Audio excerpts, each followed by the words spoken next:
నీ మైండ్ని కంట్రోల్ చేసుకోవడం ఎలా? నువ్వు ఫుడ్ విషయంలో అవ్వచ్చు, లేదంటే వేరే విషయంలో అవ్వచ్చు. నువ్వు కంట్రోల్ చేసుకోలేకపోతుంటే నీతో నువ్వు ఒకటే మాటను, ఆఫ్టర్ ఆల్ ఇది కూడా చేయలేవా, నీ కంట్రోల్ లెవెల్స్ అంత వీక్ అని నీతో నువ్వే మాట్లాడుకో. ఆటోమేటిక్గా నీ సబ్ కాన్షియస్ మైండ్ యాక్టివేట్ అవుతుంది. అండ్ ది బెస్ట్ ఎగ్జాంపుల్ ఏంటంటే, ఒక కత్తిని యూజ్ చేయాలంటే దాన్ని పొదన పెట్టాలి.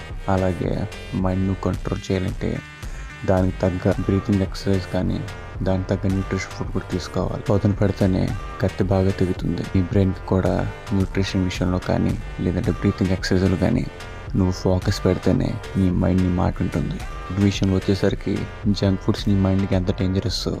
హ్యాబిట్స్ విషయంలోకి వచ్చేసరికి పోర్నోగ్రఫీ, ఎంతసేపు కూడా ఇన్స్టాగ్రామ్ ఇన్ఫ్లుయెన్సర్ మీద వ్లాగ్స్ క్రియేట్ చేసి గర్ల్స్ మీద ఫోకస్ పెట్టావంటే నీ మైండ్ ఖరాబ్ అవుతుంది.